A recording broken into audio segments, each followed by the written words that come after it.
నారీ నారీ నడుమ మురారి అంటూ ఇద్దరు పెళ్ళాలని చేసుకున్నావురా నీవు.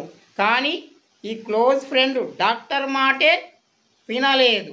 నీకు మొదటి భార్య పెళ్ళప్పుడే చెప్పాను పిల్లలు పుట్టరు అని. కానీ నువ్వు ఈ డాక్టర్ మాటనే నమ్మలేదు. ఒరేయ్, నీవు మాత్రం ఆ విభూతి బాబాల మాత్రం చెప్పినట్లే చేస్తావు. అది నీ కర్మ.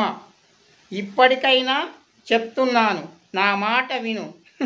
ఇద్దరు పిల్లలను వదిలేసి తిరుపతికి వెళ్ళావనుకో, స్వామి సన్నిధిలో నీ శేష జీవితాన్ని గడిపేయిరా.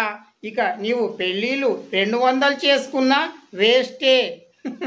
నీ ఫ్యామిలీ డాక్టర్గా చెప్తున్నా, నా మాట వినరా.